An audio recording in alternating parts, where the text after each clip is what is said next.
Hello दोस्तों, नमस्कार। स्वागत है एक बार फिर से आपके अपने प्रिय चैनल पर। दोस्तों अभी की जो सबसे बड़ी खबर आ रही है, जहां डरेगा ड्रैगन, पानी मांगेगा पाकिस्तान। भारतीय नौसेना को मिली है तीसरी स्कॉर्पियन पनडुब्बी। जी हाँ दोस्तों, बताएंगे आपको इसकी पूरी खासियत आपको, साथ ही अगली खबर में बताएंगे जहां म्यांमार की सड़कों पर टैंकों के साथ उतरी है वहां की सेना। विरोध करने पर 20 साल तक के लिए जेल कर दिया गया है। दोस्तों बताएंगे म्यांमार से ये सारी बड़ी खबरें। उससे आगे बताएंगे आपको जहां दक्षिण चीन सागर में अमेरिका को चीन के खिलाफ मिला है फ्रांस का साथ। जी हाँ दोस्तों, किस प्रकार से साथ मिला है ये भी डिस्कस करेंगे दोस्तों। साथ ही बताएंगे आपको जहां पर भारत चाइना तनाव के बीच पैंगोंग त्सो से कब पूरी हो जाएगी पीछे हटने की प्रक्रिया, ये भी बताएंगे आपको। साथ ही बताएंगे जहां पर हिंद महासागर में भारत की ताकत से डर गया है पाकिस्तान, कैसे, वो भी बताएंगे आपको। साथ ही बताएंगे जहां पर अपने ही देश के नागरिकों को मारने के लिए बड़े बड़े टैंकों को सड़कों पर उतार दिया है म्यांमार में। जी हाँ दोस्तों, साथ ही आपको बताएंगे अगर आपका भी इन 4 सरकारी बैंकों में खाते हैं दोस्तों, तो आपको बताएंगे अब इन चारों बैंकों को प्राइवेट कर दिया जाएगा। जी हाँ दोस्तों, अगर ये 4 बैंक में आपके खाते हैं तो आपके लिए बड़ी ही जानकारी हो सकती है, तो बने रहिएगा वीडियो के अंत तक। और अभी खबरों में आगे बढ़ने से पहले अगर आप भी मानते हैं कि मोदी जी है तो हर चीज संभव है और भारतीय सेना है तो हमारा देश सुरक्षित है, तो इस वीडियो को अभी कर दीजिए लाइक,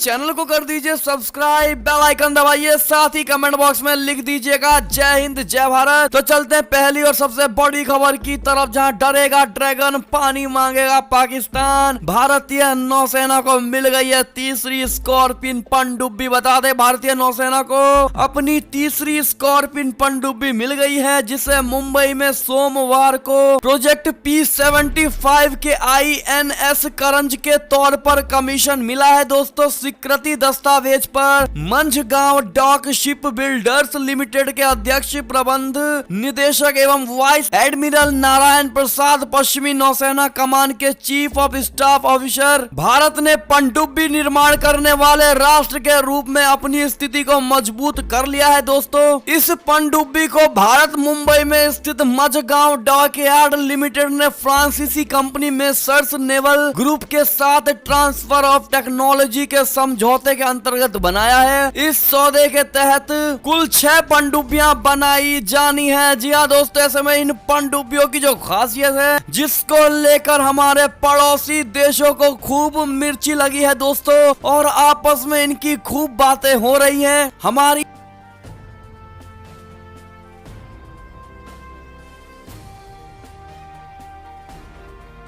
की खुफिया एजेंसी के थ्रू बड़ा खुलासा हो पाया है दोस्तों। ऐसे में भारत को इन पनडुब्बी मिलने को लेकर आपकी क्या प्रतिक्रिया होगी दोस्तों? अगर आप भी खुश है तो कमेंट सेक्शन में थैंक यू सेंट्रल गवर्नमेंट जरूर कह दीजिएगा दोस्तों। चलते अगली बड़ी खबर की तरफ, जहां म्यांमार की सड़कों पर टैंकों के साथ उतरी सेना। विरोध करने पर 20 साल तक के लिए जेल। जी हाँ दोस्तों, म्यांमार की सेना ने देश में तख्ता पलट का विरोध करने वाले प्रदर्शनकारियों को चेतावनी दी है कि उन्हें नए कानून के तहत 20 साल तक के लिए जेल में डाला जा सकता है। प्रदर्शनकारियों से कहा गया है कि अगर उन्हें सुरक्षा बलों के काम में बाधा पहुंचाई या फिर सैन्य शासकों के खिलाफ नफरत भड़काने की कोशिश की तो जेल और जुर्माने की सजा दी जा सकती है। म्यांमार की सेना ने 1 फरवरी को देश में तख्ता पलट कर दिया था दोस्तों। सेना ने कहा है कि सुरक्षा बलों के काम में बाधा पहुंचाने पर 7 साल की जेल और जनता में डर पैदा करने या अस्थिरता लाने की कोशिश करने पर 3 साल तक की जेल हो सकती है। तो वहीं सेना के आदेश के बाद देश के बड़े हिस्से में रविवार से सोमवार के बीच इंटरनेट को भी बंद कर दिया गया। मिकिनिया में सुरक्षा बलों की ओर से गोलीबारी किए जाने की भी रिपोर्ट सामने आई है दोस्तों।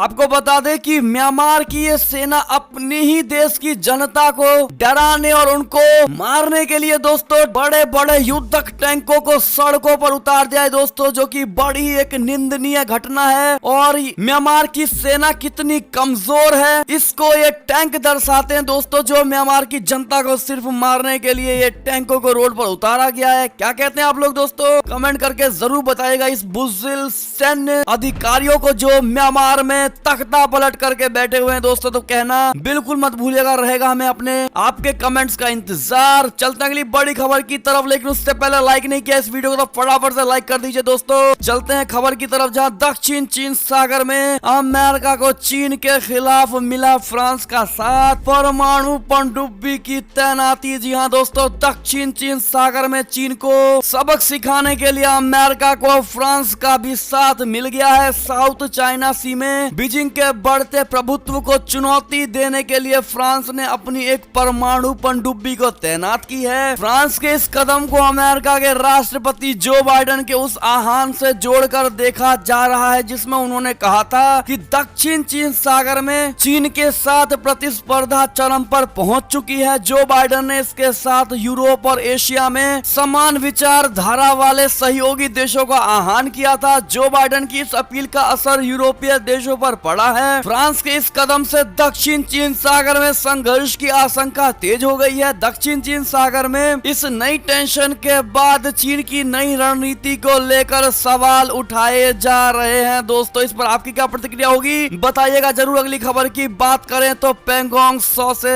कब पूरी हो जाएगी पीछे हटने की प्रक्रिया, चीन की हर हरकत पर हमारी सेना की नजर बता दें। पूर्वी लद्दाख में पैंगोंग 100 लेक इलाके से भारत और चीनी सेनाओं के पीछे हटने का सिलसिला तेजी से जारी है। संभावना है कि इस सप्ताह ये कार्य पूरा हो जाएगा। दोनों देशों की सेनाओं के बीच तनाव कम करने को लेकर हुए समझौते के तहत सेनाओं ने विगत 10 फरवरी से अग्रिम मोर्चे से पीछे हटने की प्रक्रिया आरंभ की थी। सूत्रों के अनुसार भारतीय सेना चीन की सेना की वापसी पर पूरी नजर रखे हुए है तथा झील के दक्षिणी हिस्से से पीछे हट रही है। तय समझौते के तहत भारतीय सेना भी पीछे हट रही है दोस्तों। सेना के सूत्रों ने बताया है कि सप्ताहांत शनिवार या रविवार तक झील के इलाके को पूरी तरह से खाली करा लिया जाएगा। सबसे ज्यादा तनाव इसी क्षेत्र में था। ये तय समझौते के तहत भारतीय सेना फिंगर 3 तक पीछे हटेगी, जबकि चीनी सेना को फिंगर 8 तक पीछे हटना है दोस्तों। फिलहाल इस क्षेत्र में गश्त नहीं होगी। जी हाँ दोस्तों, इस पर आपकी क्या प्रतिक्रिया होगी? और दोस्तों, क्या आपको लगता है कि चाइना दोबारा अपने सैनिकों को बॉर्डर पर नहीं भेजेगा? क्या कहते हैं आप लोग इस चालाक चाइना को लेकर? दोस्तों कमेंट करके जरूर बताइएगा। देखते हैं हमारी भारत की जनता कितना जानती है इस चालाक लोमड़ी और ड्रैगन को। जी हाँ दोस्तों, चलते हैं बड़ी खबर की तरफ, जहां पर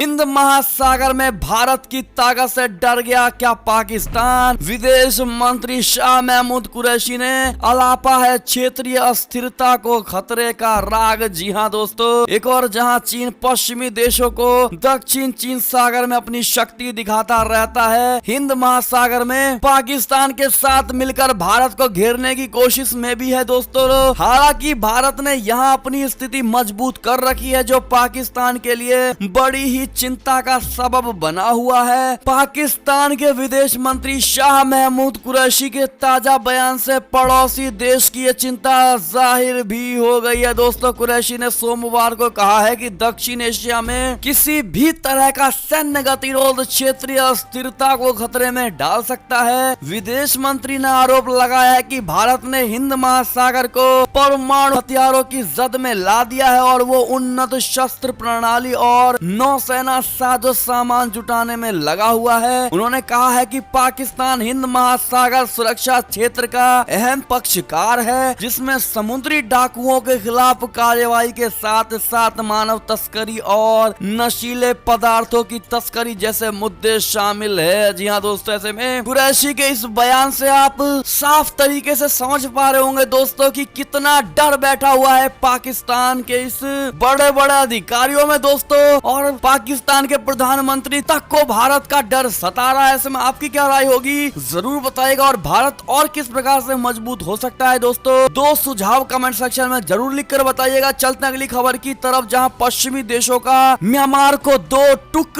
कहा म्यांमार में नागरिकों को परेशान करना बंद करे वहां की सेना। जी हाँ दोस्तों, दोस्तों म्यांमार में पश्चिम देशों के शीर्ष राजनयिकों ने सेना से राजनीतिज्ञों की गिरफ्तारियां, सामाजिक कार्यकर्ता तथा पत्रकारों को परेशान करने के कदम को रोकने की अपील की है और चेतावनी भी दे डाली है दोस्तों की पूरी दुनिया इस घटना को देख रही है। पश्चिमी देशों के दूतावासों की ओर से जारी एक बयान में कहा गया है कि हम सुरक्षा बलों को प्रदर्शनकारियों और नागरिकों के खिलाफ हिंसा से बचने का आह्वान करते हैं। आपको बता दें बयान में ये भी कहा गया है कि हम राजनीतिक नेताओं, सिविल सोसाइटी के कार्यकर्ताओं और समाज सेवियों की गिरफ्तारी के साथ ही पत्रकारों की प्रताड़ना की निंदा करते हैं। इस बयान पर America, Canada, Britain, Switzerland, Norway, यूरोपीय संघ के प्रतिनिधि मंडल और यूरोपीय संघ के सदस्य देशों जिनमें डेनमार्क, चेक गणराज्य, Finland, France, Germany, Italy, Netherland, Spain और स्वीडन के राजदूतों के हस्ताक्षर हैं दोस्तों। ऐसे में इस बड़े तख्ता पलट के सभी देश मिलकर के विरोध कर रहे हैं दोस्तों। ऐसे में क्या आप भी विरोध करते हैं तो कमेंट सेक्शन में जरूर लिखकर बताइएगा दोस्तों। चलते हैं अगली बड़ी खबर की तरफ, जहां पर इलाज के लिए विदेश नहीं जाएंगी मरियम नवाज, कहा पाकिस्तान में ही जीऊंगी और यही मरूंगी। जी हाँ दोस्तों, बता दें पाकिस्तान के पूर्व प्रधानमंत्री नवाज शरीफ की बेटी मरियम नवाज ने सोमवार को कहा है कि वो देश छोड़कर कहीं नहीं जाएंगी। उन्होंने कहा है कि वो विदेश जाने को लेकर पाकिस्तान के प्रधानमंत्री इमरान खान की सरकार की स्पष्ट पेशकश के बावजूद इलाज के लिए अपने पिता के पास लंदन नहीं जाएंगी और देश में ही रहेंगी। मरियम ने लाहौर में जाती उमड़ा रायवीड में अपने आवास पर पत्रकारों से बात करते हुए कहा है कि अगर सरकार की ओर से कोई मेरे घर आता है और मुझे विदेश जाने का प्रस्ताव भी देता है तो मैं उसे सीधा ठुकरा दूंगी। उन्होंने कहा है कि मैं जानती हूं कि कुछ मंत्री कह रहे हैं कि अगर मरियम को विदेश जाने की अनुमति दी जाती है तो सरकार के खिलाफ विपक्ष की मुहिम कमजोर पड़ जाएगी। दोस्तों आपको बता दें मरियम नवाज ने कहा है कि मैं ये साफ कर देना चाहता हूं कि मैं अपना देश छोड़कर नहीं जाऊंगी। उन्होंने कहा कि मैं उन लोगों की सूची में अपना नाम हटाए जाने का अनुरोध नहीं करूंगी जिन्हें विदेश जाने की अनुमति नहीं है। PMLN उपाध्यक्ष ने कहा है कि उन्हें एक छोटी सर्जरी करानी है जो पाकिस्तान में संभव नहीं है। दोस्तों ऐसे में आप मरियम नवाज के इस बयान पर क्या प्रतिक्रिया देना चाहेंगे दोस्तों, बताइएगा जरूर। चलते हैं अगली खबर की तरफ, जहां पर इजराइल ने सीरिया पर किया मिसाइली हमला, ईरान समर्थित 6 लड़ाकों की हो गई मौत। जी हां दोस्तों, इजराइल ने सीरिया की राजधानी दमिश्क के पास स्थित एक और क्षेत्र को निशाना बनाते हुए उस पर कई मिसाइलें दागी है। ये हमला सोमवार तड़के किया गया है जिसकी जानकारी सीरिया की एक सरकारी न्यूज एजेंसी ने दी है। दोस्तों एक विपक्षी युद्ध निगरानी समूह ने कहा है कि इस हमले में ईरान समर्थित 6 लड़ाकों की मौत हो गई। सना न्यूज एजेंसी ने दावा किया है कि सीरियाई वायु सेना ने अधिकतर मिसाइलों को मार गिराया है। साथ ही इजराइल के कब्जे वाले सीरियाई क्षेत्र गोलान हाइट्स से ये मिसाइलें दागी गई थी। अगली खबर की बात करें ऐसे में तो चीन पाकिस्तान देखते रह जाएंगे। भारत 160 किलोमीटर की दूरी से दुश्मनों को मिसाइल से मार गिराएगा। दोस्तों क्यों कह रहे हैं हम ऐसा, बता दें दरअसल भारत इस साल हवा में 160 किलोमीटर की दूरी से मार गिराने की क्षमता के साथ एक्स्ट्रा मिसाइल की टेस्टिंग शुरू करेगा। दोस्तों इसके साथ ही पाकिस्तान के साथ साथ चीन से भी आगे निकल जाएगा हमारा ये Bharat. Extra mark 2 missile visible range से बाहर भी दुश्मनों के विमान को निशाना बनाने में कारगर साबित होगी। एक्स्ट्रा मार्क 2 का ये रेंज भारत को अपने प्रतिद्वंदियों से बढ़त दिलाएगा। दोस्तों हवाई युद्ध में भारत के लड़ाकू विमानों की क्षमता को और अधिक घातक बनाएगा। जैसा कि 26 फरवरी 2019 को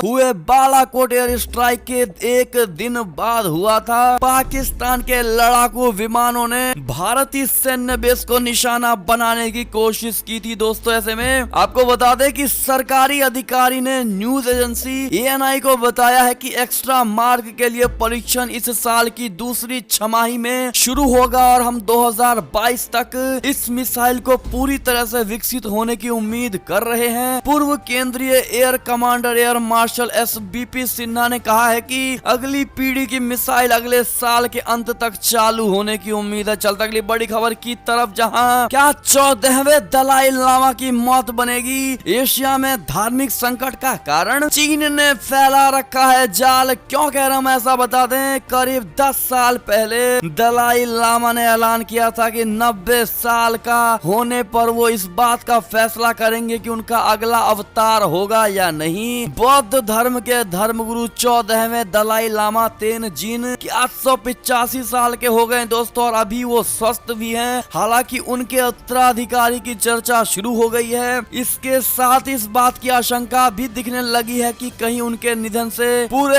एशिया में धार्मिक संकट न पैदा हो जाए। आखिर वो अब सिर्फ धार्मिक हस्ती नहीं, कम से कम चीन के लिए राजनीतिक मुसीबत बन चुके हैं दोस्तों। जी हाँ, पर आपकी क्या टिप्पणी होगी दोस्तों, कमेंट करके बताइएगा जरूर। चलते अगली खबर की तरफ, जहां WHO ने दिए संकेत। वुहान में बहुत पहले फैल चुका था कोरोना वायरस, चीन का डेटा शेयर करने से किया गया है इनकार। जी हाँ दोस्तों, चीन ने कोरोना वायरस की उत्पत्ति की जांच के लिए वहां गए विश्व स्वास्थ्य संगठन दल के साथ कोरोना मामलों का डेटा शेयर करने से इनकार कर दिया है। तो वहीं CNN की रिपोर्ट के मुताबिक भले ही चीन ने WHO को अच्छे से जांच ना करने दी हो, लेकिन टीम को कुछ ऐसे सबूत मिले हैं दोस्तों जिससे पता चलता है कि चीन में दिसंबर 2019 में ही कोरोना वायरस के व्यापक फैलाव के संकेत मिल चुके थे। WHO के दल के प्रमुख जांचकर्ता पीटर बेन एम्बाक ने CNN को दिए एक इंटरव्यू में इसकी पुष्टि की है। जी हाँ दोस्तों, चलते अगली बड़ी खबर की तरफ, जहां पर टूल किट केस में पाकिस्तान की भी हुई एंट्री दोस्तों। जम्मू कश्मीर से जोड़ मोदी सरकार और RSS पर साधा है इमरान सरकार ने निशाना बता दे किसान आंदोलन को लेकर ग्रेटा थनबर्ग की ओर से शेयर की गई टूल किट को तैयार करने के आरोप में दिशा रवि को अरेस्ट किया गया है दोस्तों।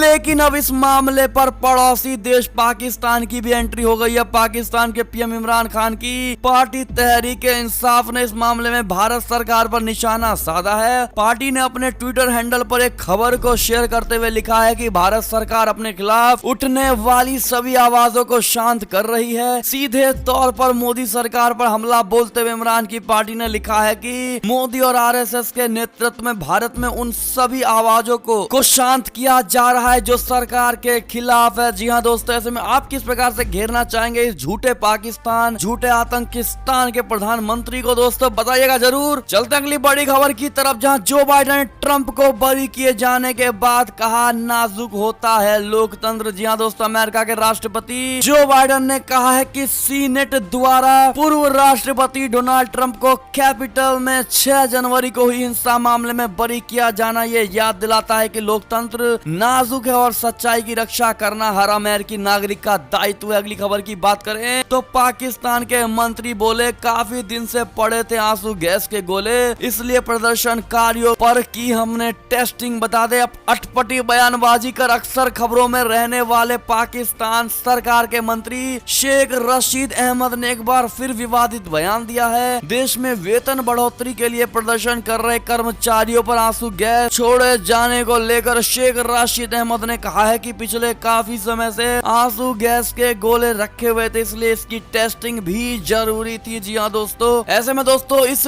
बेवकूफी पना को लेकर आप क्या कहेंगे दोस्तों, जो मंत्री होकर के भी इस तरह की बेबुनियाद बातें किया करते हैं दोस्तों, और इस तरह के बेवकूफों वाले कार्य किया करते हैं जो अपने ही कर्मचारियों पर आंसुओं के गैस के गोले से टेस्टिंग कर दी। क्या कहेंगे दोस्तों, बताइएगा जरूर। चलते अगली खबर की तरफ, जहां पाकिस्तान में पेट्रोल की कीमत में आग लगाने की तैयारी, 16 रुपए प्रति लीटर बढ़ेंगे पेट्रोल के दाम। जी हाँ दोस्तों, पाकिस्तान में पेट्रोल की कीमत में जल्द ही आग लगने वाली है। Oil and gas regulatory authority ने इमरान खान सरकार को पेट्रोल की कीमतों में 16 रुपए प्रति लीटर बढ़ाने का सुझाव दिया है। वर्तमान में पाकिस्तान में 1 लीटर पेट्रोल की कीमत 111.90 रुपए है दोस्तों। अगर इसमें 16 रुपए की बढ़ोतरी होती है तो कोरोना की मार से पहले ही हल्कान पाकिस्तानी आवाम को भारी मुसीबतों का सामना करना पड़ सकता है। दोस्तों अगली खबर की बात करें तो जो बाइडेन बंद करने जा रहे हैं दुनिया की सबसे विवादित जेल, जिसमें कैद है कई पाकिस्तानी आतंकी। जी हाँ दोस्तों, अगली खबर की ओर चलें तो भारत के एयर एम्बुलेंस की इस्लामाबाद एयरपोर्ट पर करानी पड़ी है इमरजेंसी लैंडिंग। क्या है कारण दोस्तों, एक भारतीय एयर एम्बुलेंस की रविवार को पाकिस्तान की राजधानी इस्लामाबाद में हवाई अड्डे पर ईंधन भरने के लिए लिए इमरजेंसी लैंडिंग करानी पड़ी। पाकिस्तान के दुनिया न्यूज के अनुसार भारतीय एयर एम्बुलेंस ने नागरिक उड्डयन प्राधिकरण पाकिस्तान से संपर्क किया। इस्लामाबाद हवाई अड्डे पर आपातकालीन लैंडिंग करने की अनुमति का अनुरोध किया क्योंकि एम्बुलेंस में ईंधन बहुत कम था। दोस्तों, एक ब्रिटिश मरीज, एक डॉक्टर और 2 नर्सों के साथ भारतीय एयर एम्बुलेंस कोलकाता से ताजिकिस्तान की राजधानी दुशांबे जा रही थी। सीएए से अनुमति मिलने के बाद एयर एम्बुलेंस इस्लामाबाद अंतरराष्ट्रीय हवाई अड्डे पर उतरी। 2 घंटे के बाद ईंधन भरने के बाद फिर वहां से उड़ान भर दिया है। दोस्तों, अगली खबर की ओर चलें तो WHO ने कहा है कि टला नहीं है कोरोना वायरस का खतरा, बंदों में ना दे कोई ढील। जी हाँ दोस्तों, विश्व स्वास्थ्य संगठन के प्रमुख टेड्रोस अधनोम घेब्रेयेसस ने कहा है कि कोरोना वायरस के मामलों में दुनिया भर में कमी प्रोत्साहित करने वाली है, लेकिन कोविड-19 को फैलने से रोकने में मददगार रहे प्रतिबंधों में ढील नहीं दी जानी चाहिए। घेब्रेयेसस ने शुक्रवार को कहा कि दुनिया भर में संक्रमण के मामलों में लगातार चौथे सप्ताह कमी आई है और मृतकों की संख्या में भी लगातार दूसरे सप्ताह कमी आई। अगली खबर की ओर चलें तो गुजरात से बड़ी खबर, जहां मंच पर बेहोश होकर गिरे थे सीएम विजय रूपाणी जी, अब जांच में निकले कोरोना पॉजिटिव। जी हां दोस्तों, गुजरात के मुख्यमंत्री विजय रूपाणी जी कोरोना वायरस पॉजिटिव पाए गए हैं। दोस्तों, वे रविवार को एक कार्यक्रम के दौरान भाषण देते हुए अचानक बेहोश होकर स्टेज पर गिर गए थे, जिसके बाद से वे अस्पताल में भर्ती हैं। तो वहीं पर उनका कोरोना टेस्ट करवाया गया था। जी हाँ दोस्तों, जिसमें वो पॉजिटिव निकले हैं। ऐसे में उनके अच्छे हेल्थ की अगर आप कामना करते हैं तो कमेंट सेक्शन में जल्द से जल्द ठीक हो जाएंगे विजय रूपाणी जी, हम ऐसी कामना करते हैं। इस बात को जरूर लिख दीजिएगा। दोस्तों, चलते हैं बड़ी खबर की तरफ, लेकिन लाइक नहीं किया इस वीडियो को तो जल्दी से लाइक कर दीजिए। दोस्तों, बड़ी ही मेहनत लगती है वीडियो बनाने में। आपको बता दें, सीएम नीतीश जी की चेतावनी, शराब के नशे में मिले तो बर्खास्त होंगे पुलिसकर्मी। जी हाँ दोस्तों, बिहार में यदि कोई भी पुलिसकर्मी शराब पीते हुए पकड़ा जाता है तो उन्हें तत्काल नौकरी से बर्खास्त कर दिया जाएगा। जी हाँ दोस्तों, मुख्यमंत्री नीतीश कुमार जी ने इस बाबत सोमवार को 2 टूक निर्देश दिया है कि पुलिस कर्मियों ने शराब का सेवन नहीं करने की शपथ ली है, इसलिए कोई पुलिसकर्मी शराब पीते पकड़ा जाए तो उनके खिलाफ अनुशासनात्मक कार्यवाही कर उन्हें तत्काल बर्खास्त कर दिया जाए। क्या आप इस कदम को सही मानते हैं दोस्तों, हाँ या ना? कमेंट सेक्शन में जरूर बताइएगा। देखते हैं क्या कहते हैं हमारी भारत की जनता। अगली खबर की बात करें तो ये 4 सरकारी बैंक बन सकते हैं प्राइवेट। आप अगर ग्राहक हैं या नहीं कैसे चेक करें, बता दें आपको। केंद्र सरकार ने 4 मिड साइज बैंकों को प्राइवेटाइजेशन के लिए शॉर्टलिस्ट किया है। दोस्तों, सूत्रों के मुताबिक जल्द ही इन्हें सरकारी से प्राइवेट बना दिया जाएगा। न्यूज एजेंसी रॉयटर्स की रिपोर्ट के अनुसार जिन 4 सरकारी बैंकों को सरकार ने प्राइवेटाइजेशन के लिए शॉर्टलिस्ट किया है, उनमें से bank of Maharashtra, bank of India, Indian overseas bank और सेंट्रल बैंक ऑफ इंडिया का नाम शामिल है। जी हाँ दोस्तों, ऐसे में जितने हमारे लोग देख रहे हैं, क्या उनका भी इन 4 बैंकों में से किसी एक बैंक का नाम है दोस्तों? तो आपके लिए बड़ी जानकारी थी। आप कमेंट करके हमें जरूर बताइएगा दोस्तों कि आप भी इस बैंक से जुड़े हुए हैं। साथ ही अगली खबर की अगर बात करें तो जल्द होने वाली है आरआरबी ग्रुप डी के पदों पर भर्तियां। जॉब पाने वालों को मिलेगी इतनी सैलरी। जी हाँ दोस्तों, आरआरबी एनटीपीसी एग्जाम खत्म होते ही रेलवे भर्ती बोर्ड ग्रुप डी के पदों पर परीक्षा का आयोजन किया जाएगा। दोस्तों, इन पदों पर चयन के पहले स्टेज में ऑनलाइन एग्जाम होगा, जबकि दूसरे स्टेज में फिजिकल एफिशिएंसी टेस्ट होगा। दोस्तों, आपको बता दें कि कर्मचारियों को 18,000 रुपए शुरुआती वेतन के साथ 7वें सीपीसी पे मैट्रिक्स के लेवल 1 के मुताबिक सैलरी दी जाएगी। ज्यादा डिटेल आप इस स्क्रीन में टेबल पर देख पाएंगे। दोस्तों, ऐसे में आपकी क्या राय है, क्या आप ये जॉब पाने के सक्षम है? तो बताइएगा जरूर। इससे जुड़ी कोई भी सवाल हो तो कमेंट करके पूछिएगा दोस्तों, आपका जवाब तुरंत मिला, आपको तुरंत वहां पर जवाब दिया जाएगा। ऐसे में ये थी अब तक की सारी बड़ी खबरें। आपको हमारी खबरें कैसी लगी? आशा करता हूँ बहुत अच्छी लगी होगी। अगर जरा भी अच्छी लगी तो अभी इस वीडियो को हमेशा की तरह अपने भाई बंधुओं में व्हाट्सएप, फेसबुक, ट्विटर के जरिए पूरे भारत में शेयर करना बिल्कुल